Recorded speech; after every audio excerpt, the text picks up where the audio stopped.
but fiercely loyal to her brother and her family. She wielded the Valyrian steel sword, Dark Sister, a blade as deadly as her dragon's fire.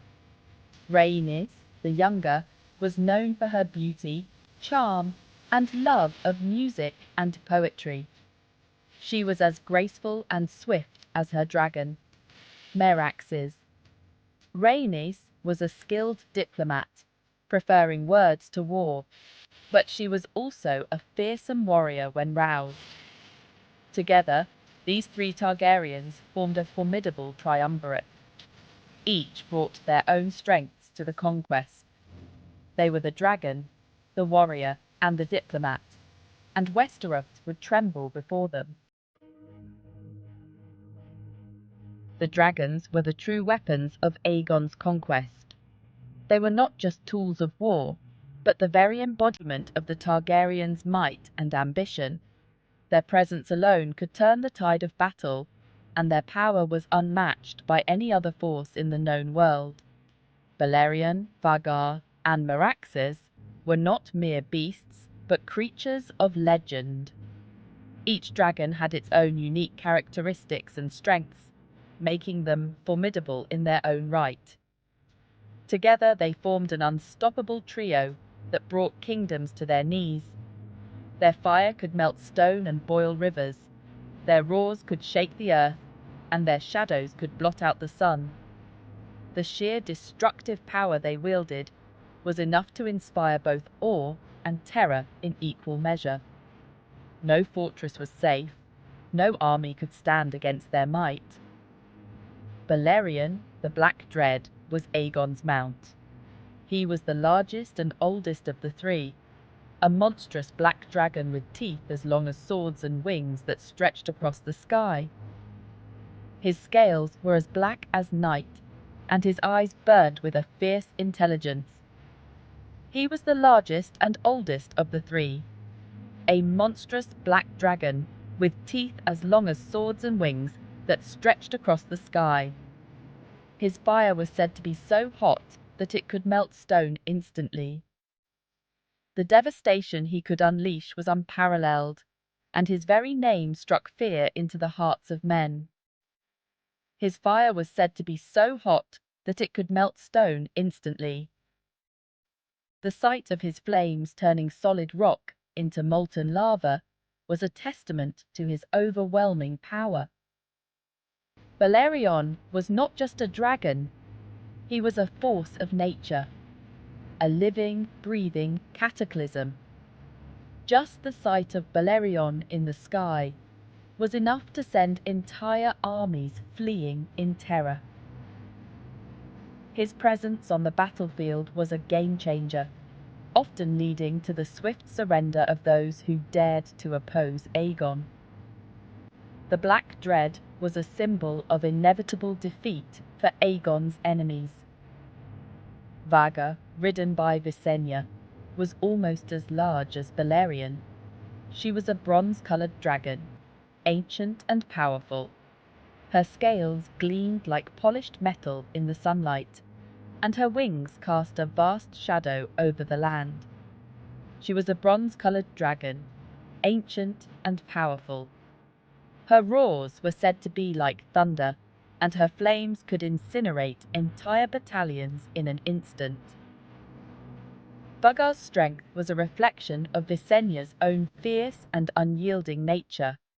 Her roars were said to be like thunder, and her flames could incinerate entire battalions in an instant. The sound of her roar could be heard for miles, a harbinger of doom for those who stood against her. Vhagar's fire was a weapon of mass destruction, leaving nothing but ashes in its wake. Vhagar was a fearsome sight, a symbol of Visenya's own strength and ruthlessness.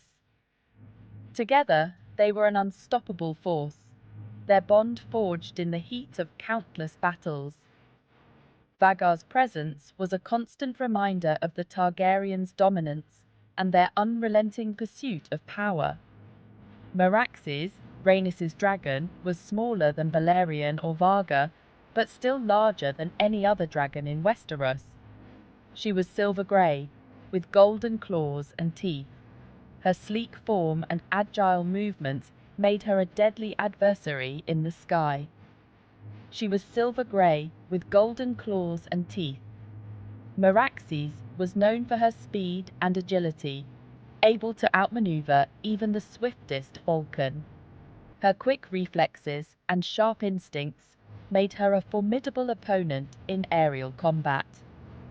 Meraxes was known for her speed and agility, able to outmaneuver even the swiftest falcon. Her ability to dart and weave through the air with ease made her a master of the skies. In battle, she could strike with precision and retreat before her enemies had a chance to react. Her fire, though not as intense as Balerion's, was still a force of terrible destruction. The flames she breathed could reduce entire villages to cinders, and her wrath was swift and merciless. Meraxes was a testament to the deadly grace and power of the Targaryen dragons. These 3 dragons were more than just weapons. They were symbols of Targaryen power, and they instilled fear and awe in all who beheld them.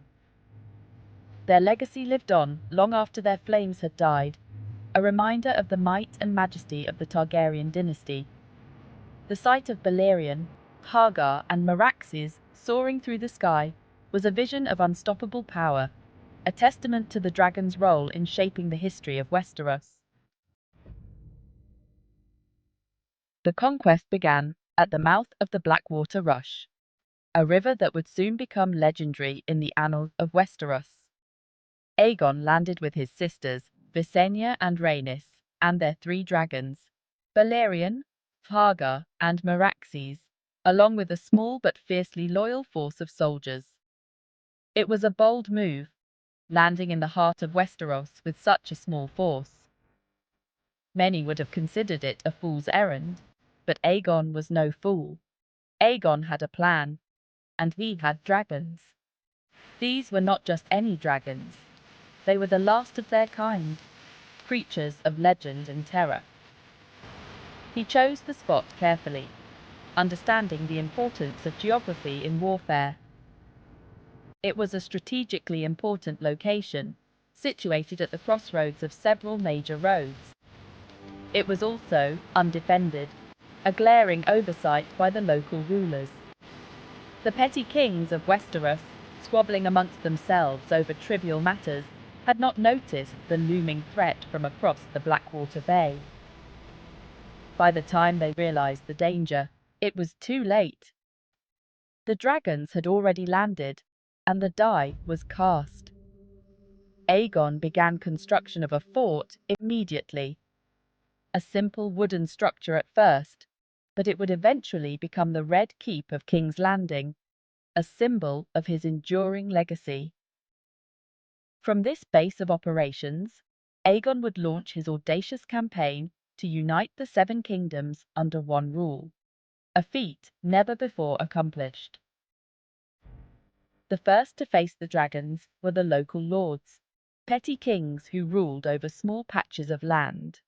They were unprepared for the might of Aegon's forces. They had never seen dragons before, and they were unprepared for the fury that rained down upon them. The sight of dragons in the sky struck terror into their hearts. Their armies were scattered, their castles burned, and their banners trampled in the dust. The devastation was swift and merciless. Aegon offered them a choice: bend the knee or be destroyed. It was a simple yet effective ultimatum. Most chose wisely, swearing fealty to the Dragon King.